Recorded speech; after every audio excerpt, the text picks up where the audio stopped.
Good afternoon, everyone. Welcome to the Cloud Native Coffee Hour. I haven't been on the stream in a really long time, so I'm really excited to be back. I am joined today with your customary hosts, Dan McCracken and Sam Delamarter. How you guys doing? Good. I Glad to have you back. start every stream that way, exactly the same way. I can't help it. It's like, hey, how you doing? Awkward pause, wait for one of us to talk. I'm doing great. Thanks for asking.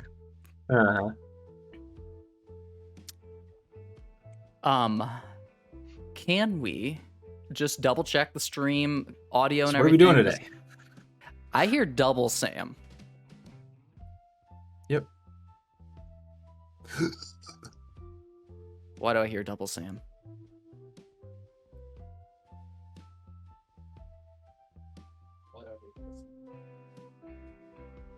Can you speak again, Sam?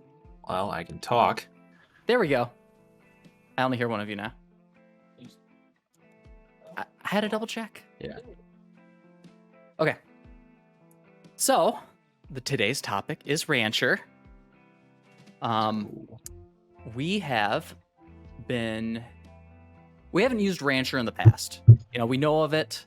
It's a Kubernetes tool that's out there. And honestly, I'll be completely upfront. I used to think Rancher was just a distribution. I thought it was like an OpenShift, where, you know, they take normal Kubernetes or vanilla Kubernetes and they add a whole bunch of decision points, and they give you, you know, Trafic, and they give you Cert Manager and that kind of stuff, and they package it all up and say, here you go, which is still a huge value add. So I thought, yeah, that's really cool. But recently I have learned that Rancher is so much more, and I'm pretty excited about it. Yeah, I used to think Rancher was like literally the embodiment of, like, you know, Old West rancher cowboy. I get this crazy visual when I used to think about it. It's like, oh, rancher, I'm in Texas, I'm roping steers and stuff, and I've got Kubernetes clusters and they're all fenced off, and I thought Rancher was like this fencing off of different clusters, kind of like a cluster registry, cluster management situation, and that was it. And I was like, oh, what do I need that for? I just need Kubernetes. And then, yeah, you know, I think we learned a lot. K3S, I think, was really like, oh dang, they're doing some stuff over here. So I don't know, Sam, what you always thought it used to be, but Yeah. I mean, I feel like when we started getting into this, you know, probably 4 or 5 years ago, some of the KubeCons we went to, I can remember seeing the big Rancher booth, and I was like, nah, we don't need that. I don't need them to tell me how to do it. I'm as smart as them, right? Nah. Right. No, it turns out they're smarter. That's so funny. Well, so it turns out Rancher stole my idea. Here we go. No, they didn't steal my idea. I just apparently wasn't aware of what their product did. But I will say that I had this idea all by myself. I'm gonna take credit for that. A while ago. It was a while ago. A long time ago. Yeah, probably like 2 years ago I had this idea. Which, if Rancher wasn't doing this by then I had the idea first, and I'm going to tell you all about it at the next wedding that we go to, and you're going to be super annoyed. I don't know. I was watching YouTube and I saw a joke that they made about how every wedding you go to, there's that guy that tells you that he invented memory foam before NASA did or something. I don't know. It was, I thought it was funny. Contextual. Anyways, the idea was cluster registry, which actually I own the domain for because I thought it was a good idea. But obviously never did anything with it. But the idea is that, hey, when you have more than one cluster, let's say you have 10 different clusters and you need to deploy apps to them, you need to be able to, you know, when you're in your deployment tool, select which cluster you want things to go to. You need to know what namespaces exist in each of those clusters. And I thought, oh, cluster registry. It's this like middleman tool that you can put between your deployment tool and your clusters, and then you have all that metadata and information to work with. And turns out that's kind of what Rancher actually is. So I was pretty excited and disappointed at the same time. Right. I mean, so now what is this specific product called? Like, is there a name specifically for this thing we're installing? Yes, it's called Rancher. So the company Rancher has made a product called Rancher. So yes, it's very confusing. And let's go to the screen share here. I'm going to move my mic over here. Rancher has several products. Okay. Rancher has several products. And we're going to go over here, click on all products. They have Rancher, which is their Kubernetes management platform. Okay. This was the cluster registry thing, basically, which is very cool. Right. They have their hosted Rancher service where, they can... they call it their white glove service. I like that. Aha. I always hire the white glove service when I'm buying a big piece of furniture Or TVs. or TVs. From Amazon. You get white glove. But yeah, so they have their hosted service, which they launch Kubernetes for you, and they do the whole 9 yards, which is great. And then what I thought Rancher is RKE, Rancher Kubernetes Engine, which is actually really unique in and of itself, which we can talk about, but it is their distributed version of Kubernetes. And we just got a new subscriber, Brenda McCracken. Is that your wife? Well, I have an aunt, Brenda McCracken, too. And she's the old Brenda, and then my wife's the young Brenda McCracken. So, yeah, it's probably my wife. What up? What up, babe? Hey, Brenda. Thank you for following. We appreciate it. Hit that like and subscribe. Uh-huh. They also have, obviously, our favorite product, K3S, that we've spent many a stream talking about. Can I just stop you? I'm like super nervous that my wife is watching now. Just super nervous. So can you just make sure that we are like at our best? Please continue. I'm like sweating now. Longhorn. Yes. Longhorn, which fits with the Rancher theme of all the things that you were talking about, Dan. Yes. Mm-hmm. Farmers, ranchers. I love Farming Simulator. I'm just going to throw that out there. They have another product that's not listed on here called Harvester, which is also big brain, which we'll do another stream on that. Okay. Agree. So anyways, that is what Rancher the company offers. Now, Rancher, the application, is the management platform. But it does a lot. It does a lot. So we're going to jump in there. We have an instance that's running right now. And we're going to go through today. We are going to install Rancher. We're going to take through a demo on how to get this running. But let me move this because hopefully I have enough of a charge now so I can actually face the camera. Okay. Move my keyboard back. All right, here we go. This is the Rancher management platform. Dark theme. And that looks like it's the only option. As it should be. As it should be. It's Light. exactly the only answer. No, what are you doing? No, we're going to go light for this. We're going to go light for this because otherwise you can't really see it. Oh my God, look.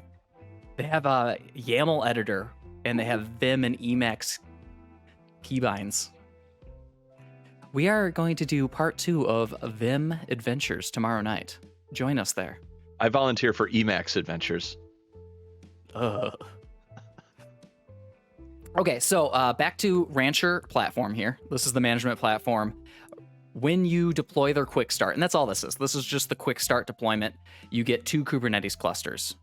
The local cluster is the cluster that's running this application, and they deploy that in the Quickstart with K3S. But you can deploy this management platform to any pre-existing Kubernetes cluster as well. It also, just for, I guess, demo purposes, it creates another cluster for you in the cloud platform that you chose called and they deploy it using RKE, you can see here. This is just the homepage dashboard. Thank you, Surfer. He just complimented all of our lighting. Nice. We got the fill lights and everything. So let's just jump into one of these clusters. So if we go to the external cluster that it deployed, you know, it has just a nice little dashboard here with pods, cores, memory. But as you could already see, you know, it'll list all your clusters. So if you have 10, 15, 100 clusters, you see all of them there. And it shows you all of the alerting and monitoring for those. Now, we don't have all of that set up in this environment, but, you know, a click of a button, you can install monitoring into the cluster. Can we park on this for a minute? Yeah. Because I've always seen, and OpenShift, you know, circa 2017 was probably the first time I would see dashboards like this. And it would be like, okay, cool. Yeah, you can install a database. Just click this button. It's real easy. Let's not talk about what happened with Sam. Or yeah, you can install Prometheus and do all these things.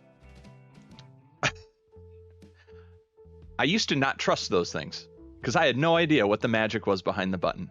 I have ultimate faith in clicking these buttons, though. I'm going to tell you that right now. I think these tools have come a long way. I think the automation and tooling around them are, especially these polished ones, are incredible. And I don't know. I don't know if anybody else ever felt that way about those things, or if they just like, YOLO, I'm going to click the button. I don't know. Never really trusted them, but I kind of do lately. I just wanted to share that.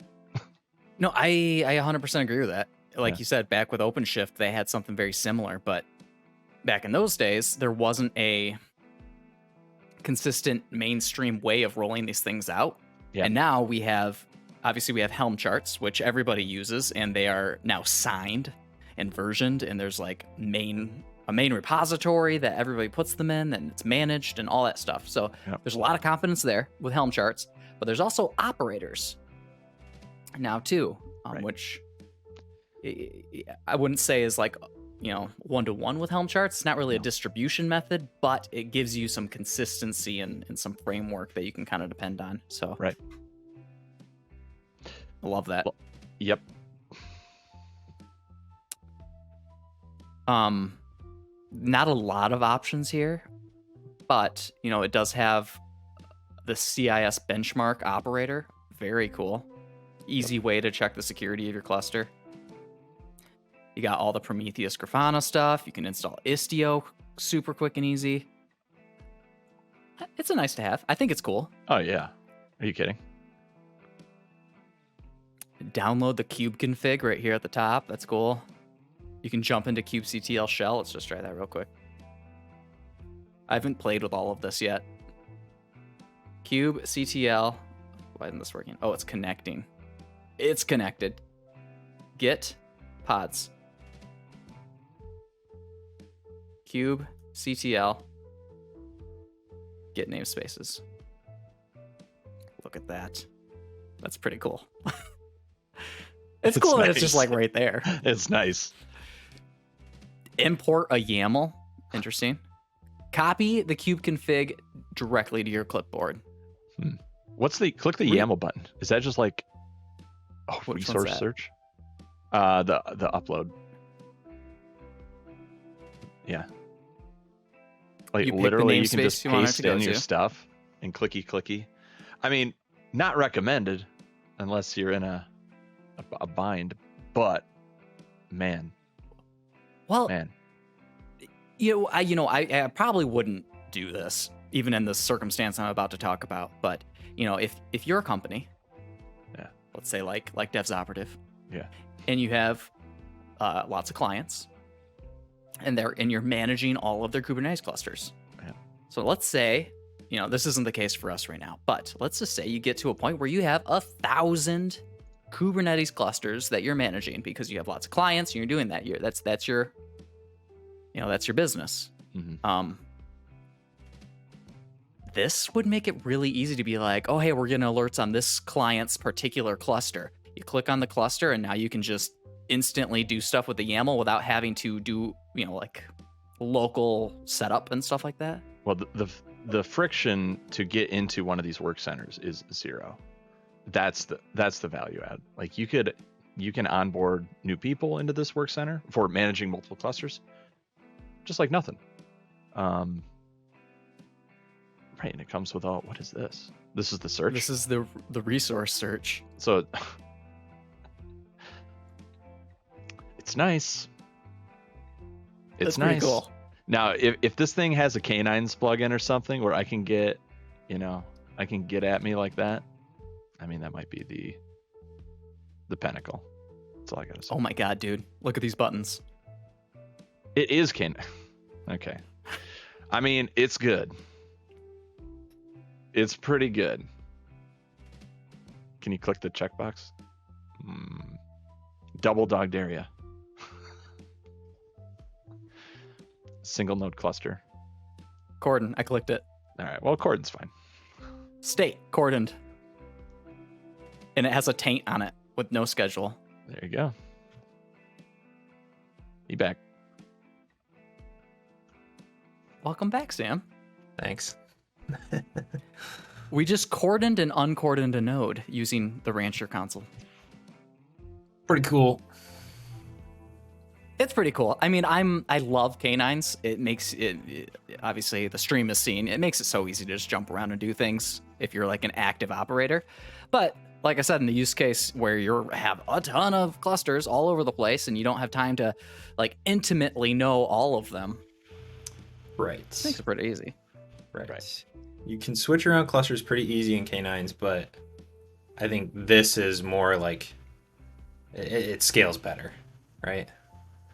Like the number of people managing it and the clusters that you're managing. Correct. Cool. It even shows. Yeah, the thing I like about this, in K9s, it gives you all the information, all of it, and you have to know what you're looking at and what you're looking for to use it, which for us, super good. But this is also kind of nice when you come here and it just has these little green boxes that tell you like important things. Makes you feel good. Warm and fuzzy. And look at this. It tells you all the versions of all the things. It's got all the labels that are on the node. This is cool.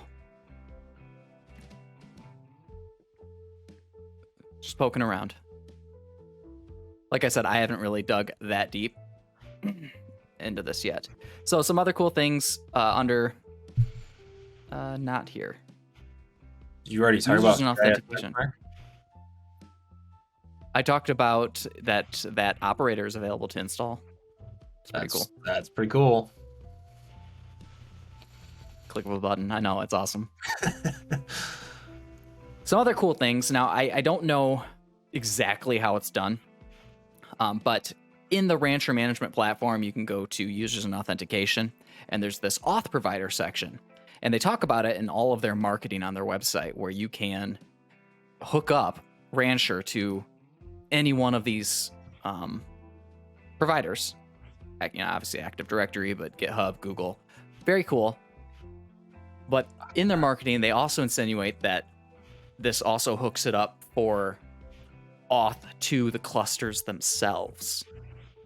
So that's the part I don't really know how that all works yet. I haven't done it, but if that is the case and it's slick, that's pretty cool. And you're talking about, like when we set up OIDC in our control plane to, connect to GitHub or whatever. You're not sure if Rancher is modifying the control plane or doing something to these clusters that we tell it about. And we give it access to it. We give it access through the kubectl API, but it's like, yeah, how can it do all of the things? And I guess maybe I'd answer my own question just to keep going is, you remember that talk we went to about Pinniped? And they were like, oh yeah, you can just like put a proxy in front and then we just handle all the RBAC and then you just kind of trust. And people were like, oh yeah, so you're telling me you just trust admin access from your Pinniped to the kube? Yes, was basically their answer, I think. I mean, I don't want to be too unkind if that's something people disagree with, but I'm pretty sure that's what they told me. There was a shim structure in place, so maybe that's happening here. I was thinking that's probably what's happening too, since we've been messing around in GCP recently. I assume that's how some of that is handled as well. Since it's running in GCP, it's probably doing some extra stuff kind of for you without noticing, because we didn't add or modify any RBAC to get access. Moving on from that. Rancher with Keycloak is amazing. Yeah, I mean, as VR Linux chiming in, like, yeah, I mean, Keycloak's pretty handy. Keycloak's handy. Dex, pretty handy. But Keycloak's clicky, full-featured, really nice. I agree. Anything low friction to get, RBAC secure access to things, I'm a fan. But yeah, some other cool features. Oh, that's cool. Some other cool features that this does, though, is you can import existing clusters. So if you do have some like bare metal stuff that you're doing something different on, you can import those. And I believe the way that works, let's just run through that a little bit. Obviously, you can import existing, cloud provider clusters, but you can also import like a generic cluster. So you have some bare metal, something out there, you want to import it. You can give it a name and say, I don't know, super special. A whole bunch of options to pick in here. Create. And then it just gives you 3 commands that you run to import that cluster. And I believe, VR Linux has been using Rancher for 2 years. Never touched the CLI once. So when I discovered you guys, I took the leap of faith into the CLI. Really? Hey. So do you have how do you like Rancher? Is what we're showing on the screen right now the version of Rancher that you use? Because I know it's gone through a lot of changes over the years. While we wait for him to respond to that. Yeah, so it's pretty easy to register a new cluster that you stood up separately. But I think the coolest part, and this is kind of where we're pushing things right now with one of our clients, is you can create new clusters. You can easily point it by giving it your credentials to the different cloud providers. You can create them in the different clouds using managed Kubernetes. You can provision RKE clusters from this management platform. So you can pick one of the cloud providers and it'll create RKE using VMs and things like that. Or you can point it to your custom hardware. So, one of the options on here that I don't see on here is OpenStack or something like that. If not a lot of people use that, but you could deploy a Kubernetes cluster to OpenStack. And you could do it with this custom method here. So you can create custom. And again, you just fill in the information. You hit next. Okay, let's do it. Custom cluster. Yeah, I wonder if we could get this thing to fire off our Ansible. Well, that's the thing. So here you pick what you want the node to be running. We'll just say we want it to be all 3. We want it to be running etcd, we want it to be a master node, and we want it to be able to handle pod workloads. So we'll just create an everything node, and it gives you a Docker command. So that's the cool thing about RKE. That's the thing that makes it a little bit different, is that it uses Docker to stand up Kubernetes, and it does it using a privileged container, so it can actually make changes to the underlying operating system. And it's that easy. You just copy paste this command and it's going to stand it up and connect it to this instance, and it's awesome. Mm-hmm.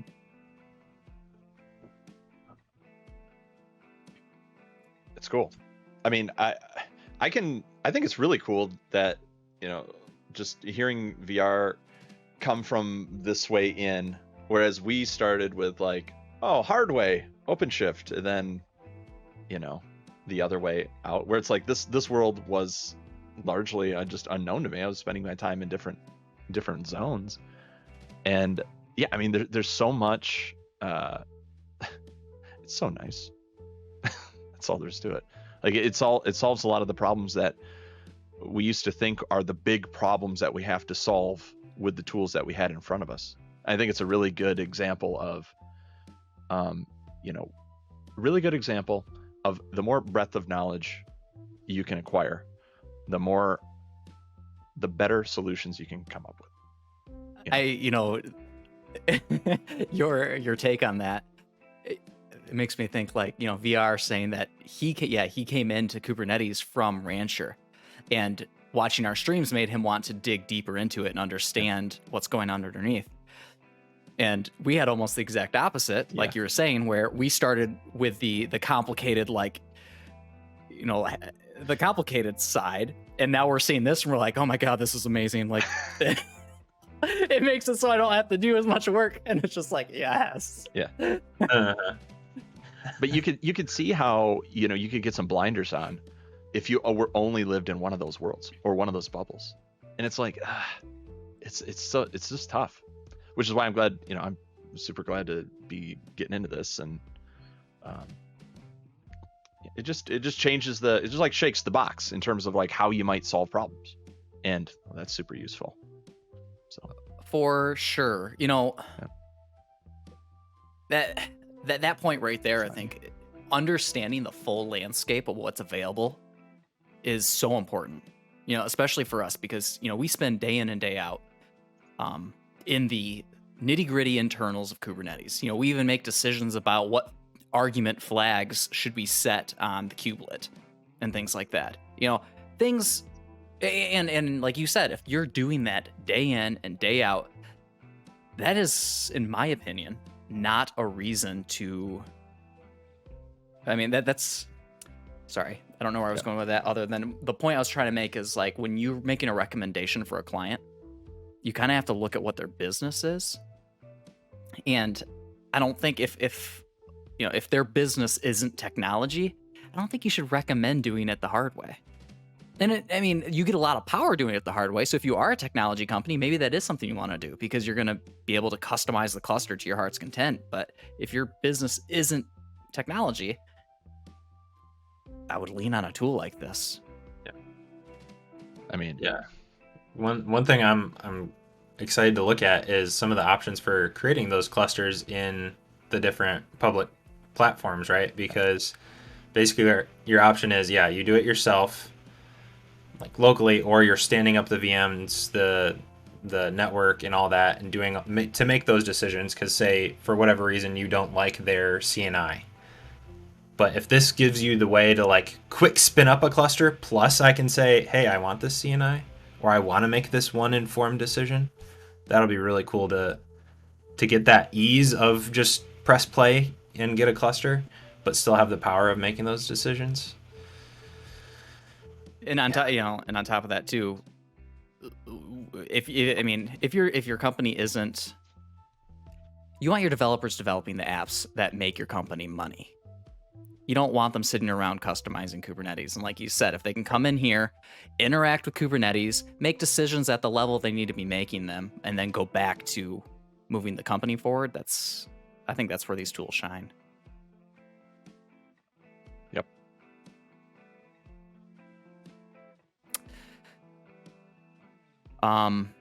So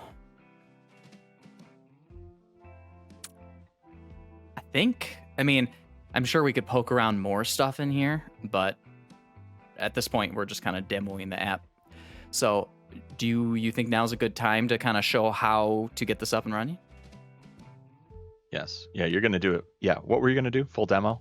Full teardown, rebuild? Full teardown, rebuild. Yeah.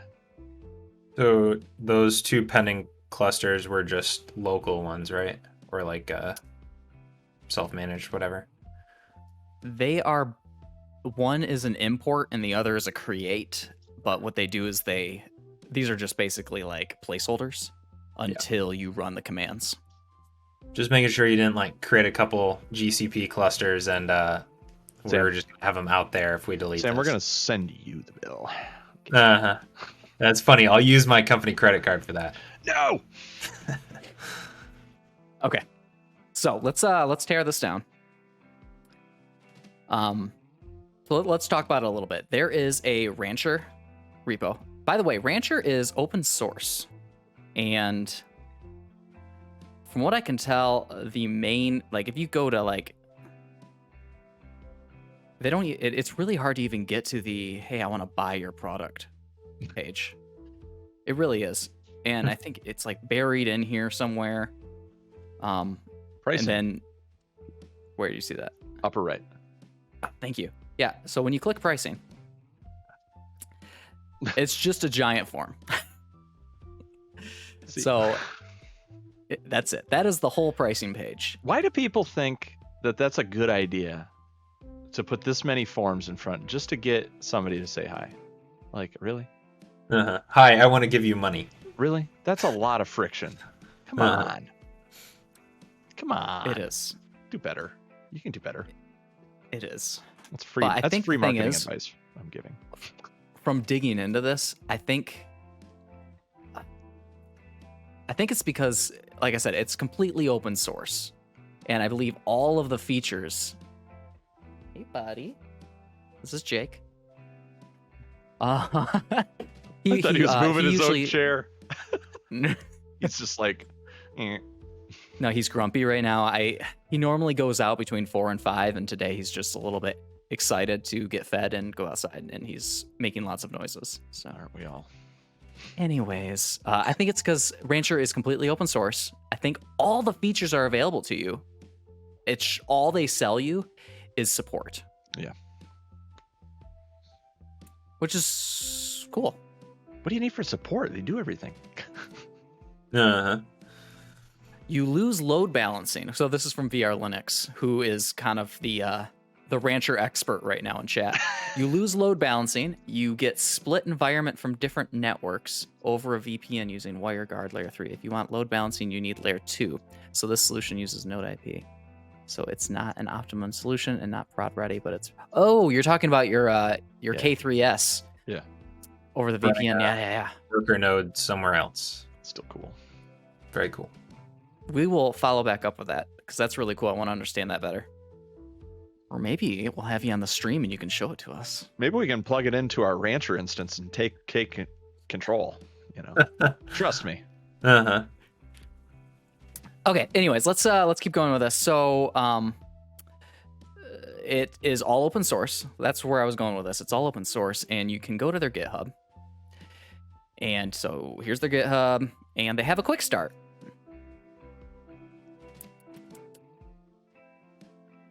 Single node install. I didn't go to it this way before. I was just looking for where's the quick start? Sorry.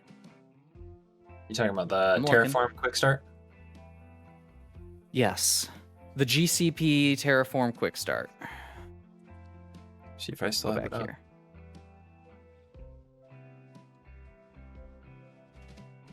Rancher.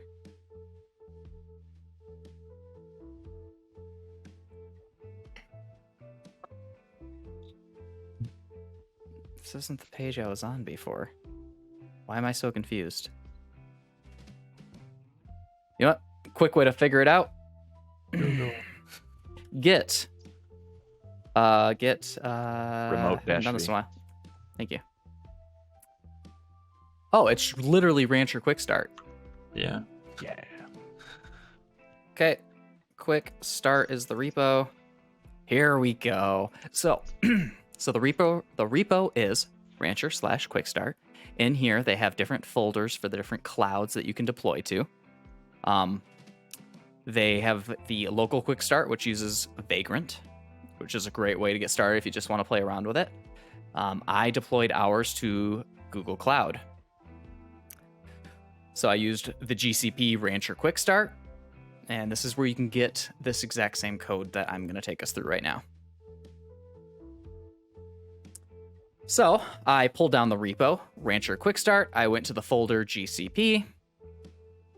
One of the commands I had to run is you have to create a service account key file for Terraform to use in order to, create all the different components.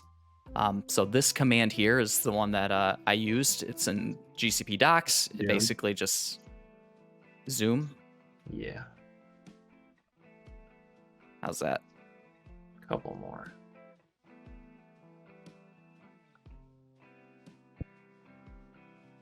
That's pretty good. Is that better? Looks perfect. There we go. So this command here, you log in using the gcloud command. You then run gcloud IAM service accounts, and you use the create key file command, referencing the service account you want to use and the project that it's in. And then it generates a one-time key file for you, and you have to kind of keep track of that, but that's pretty much all you need besides creating a project and the service account, which I'm not going to go through here. So once you have the key file, which you can see is right here, you also need to modify the terraform.tf vars. So let's take a look at that real quick. I created a copy of it though, because you have to put a password in it. And if I've learned anything from VR Linux, it's don't put your password on a live stream. Some might say that was one of my best mistakes. You make it fun. Try to give away your cluster. So this little file here is all you have to edit. And you only have to edit the first 3 lines. You just have to tell it where your key file is. I just put mine in the same directory just to make it simple for now. GCP project, so you just put the project name in there.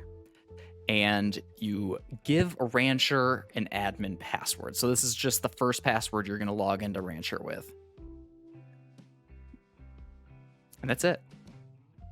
So from there, this is Terraform. So we're going to do a Terraform destroy.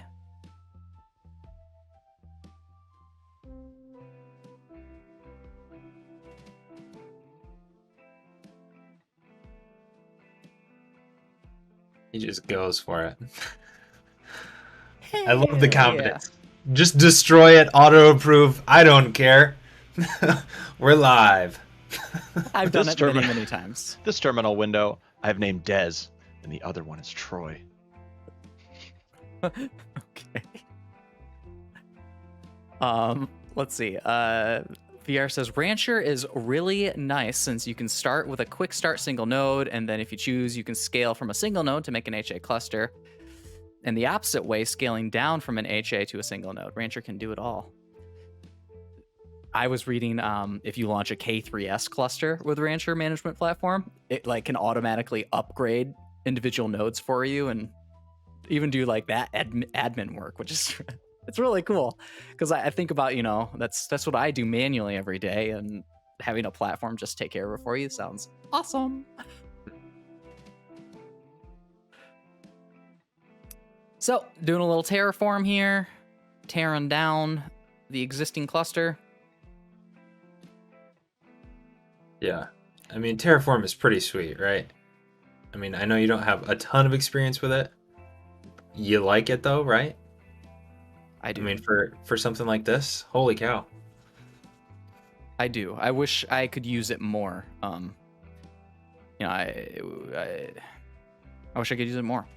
I'll just leave it at that, basically. Okay, go away. Let's see. What do I want to do? Compute engine. VM instances. All gone. Oh, I'm not in a project. And I'm not in my right Google account. Oh my god. Everything's wrong. Oh, man. There we go.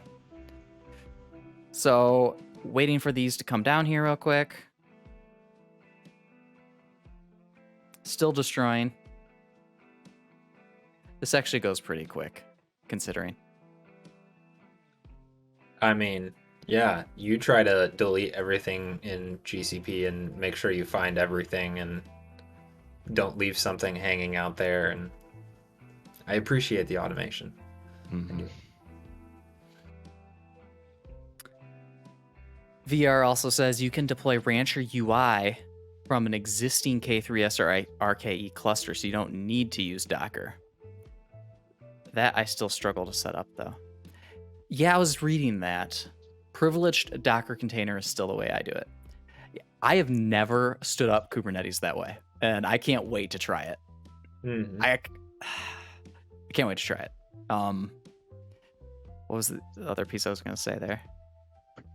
Oh, yeah, and I did see that you can deploy the Ranch UI using like a Helm chart pretty easily onto an existing cluster, which I thought we could try, but I was reading that it doesn't. ARM 64 support is experimental. I know. That's it. You know what I'm going to do.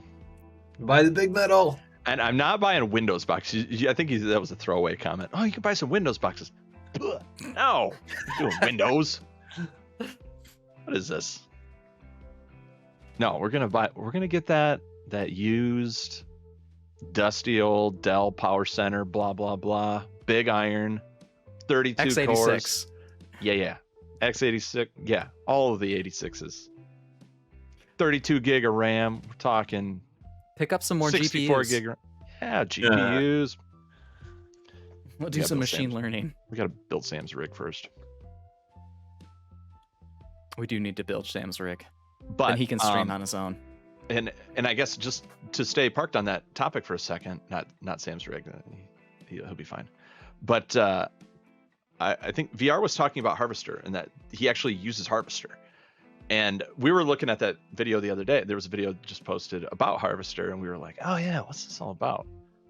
And yeah, it is the super low level hypervisor type situation where you use Harvester to provision your VMs like you would, VMware. I think that's kind of the place in VR. Somebody can correct me here because I'm trying to get in. I really want to get into this zone of infrastructure management. Never really done it before. I feel like that is the replacement. And oh baby, it'd be super fun to use a Rancher tool and not the and just the VMware BS. Not that it's BS. Please, VMware, I love you. But maybe it's the future. We'll find out. Okay, it is done. Come back here. Refresh. If they're not gone, we're ending the stream. One's gone, and this one hasn't. It's being stopped. So. Yeah, we're good. We are good. Terraform did its work. Beautiful. Destruction complete. Such devastation. Total annihilation. Such devastation indeed. It's a disaster. I think I have that. Hold on. I was going to say, please, did the soundboard carry over? Did we fix that? I thought I did, but Okay. apparently not. I just killed the sound. Wow. Oh, I can do that. All right, music back on. All right. I can hear refresh it page if again I here. unmute. If I unmute the stream. Got it. There we go. Okay, so VM instances are cleaned up in GCP. Good to go. Let's now run the apply. You run a Terraform plan first? Sure. I just want to see what all it creates. Mm-hmm. What all is it? This script that we're trusting with our... Sam, we'd appreciate it if you held your comments for after the stream. Mm-hmm. Mm-hmm. I can't believe he sticks around with us. There you go. Cool. Did you learn everything Did you wanted catch to all learn that? from that? Yeah, I think I blinked, actually. That's the Makita special. That's the low-key passive-aggressive Makita special. Can you scroll up? Terraform apply -- auto approve. Here we go. resource SSH, install K3s. Huge brain. Yeah.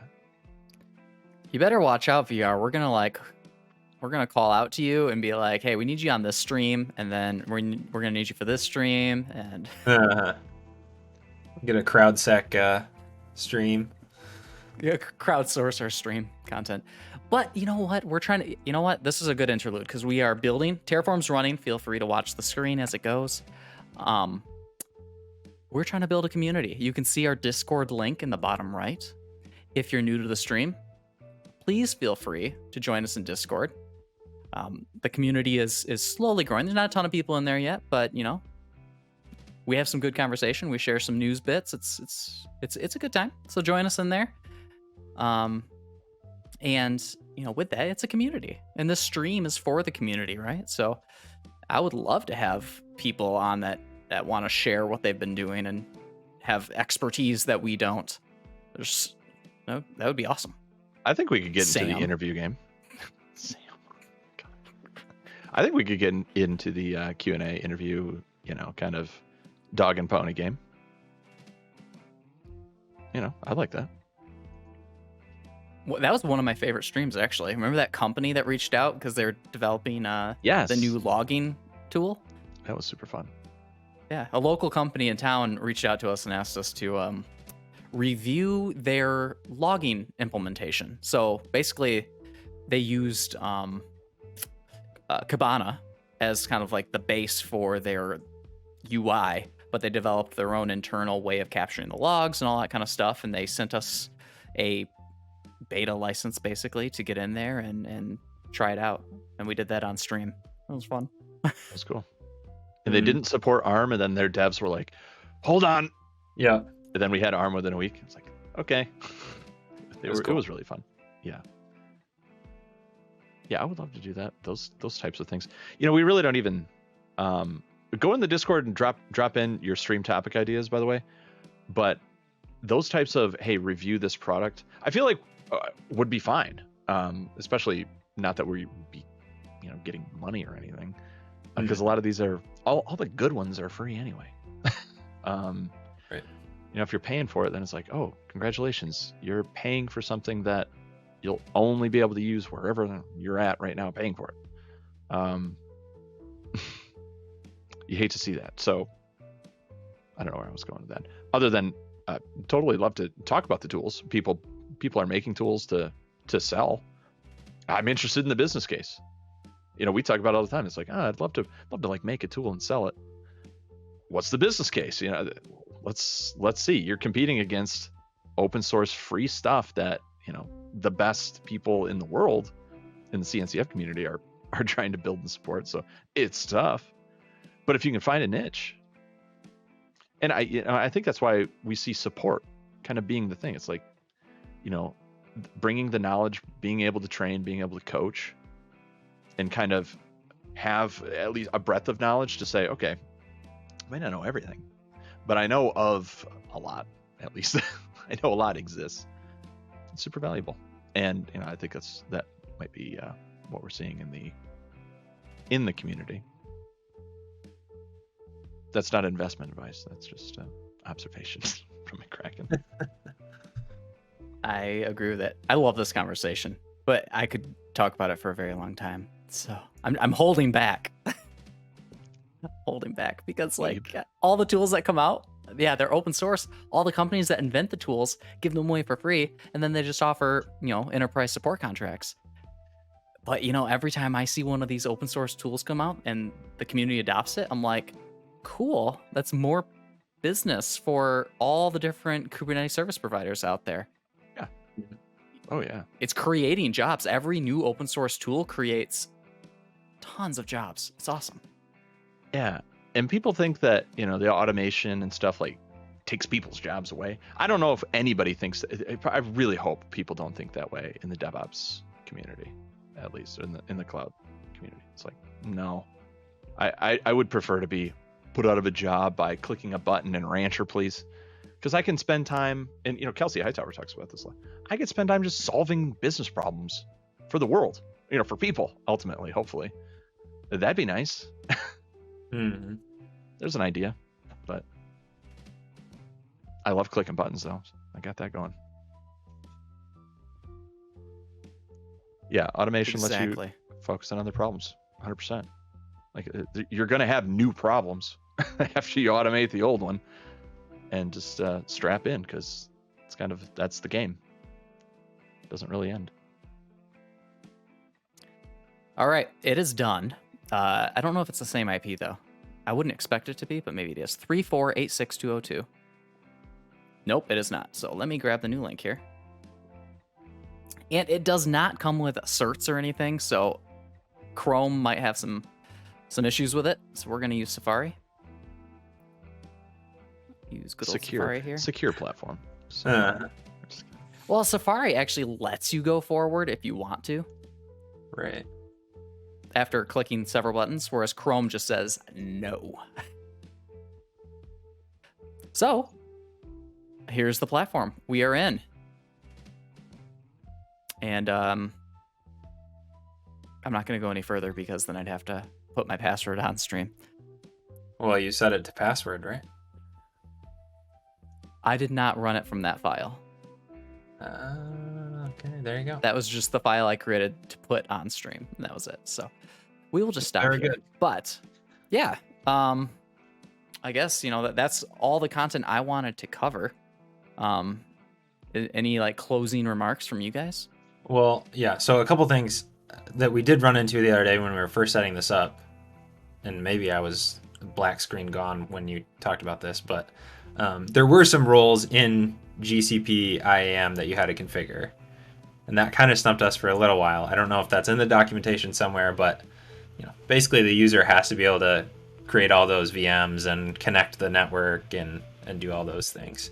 But otherwise, it's pretty much just pull down that repo and run it. Terraform apply -- approve all, or whatever you do. It's pretty easy. Yeah, we ran into some weird issues. I was trying to use a project from 2 years ago, and I don't know.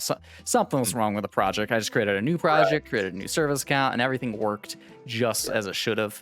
So I think we just had something a new GCP weird. project, right? Correct. Yeah. Correct. Yeah, that's all I got. That's all I prepared. I'm still, VR. I really appreciate you coming in and talking about it a bit. I'm still exploring Rancher. I haven't done much with it, but it looks very promising. I'm very excited to take it further. Yeah, and probably more to come on that as I learn more about it and learn, how it actually stands up RKE and maybe how you automate some different pieces of that. Right, and what customization we can get with all this plug and play still, all those auth providers. It's gonna be fun. There's a lot of stuff we can do with this. For sure. Okay. Well, if you guys don't have any more thoughts, McCracken? Well, I can talk for hours. I think. No, I appreciate you going through this, because it's easy. I mean, that's nice, and I've had to like rethink the way that I would manage many clusters, because this is a thing, and needs to be heavily considered. So thanks for the tutorial today here. Anytime. Okay, so if you have not followed us, we lost a whole bunch of viewers, but if you have not followed us so far and you're watching right now, please click that follow button and join us in Discord.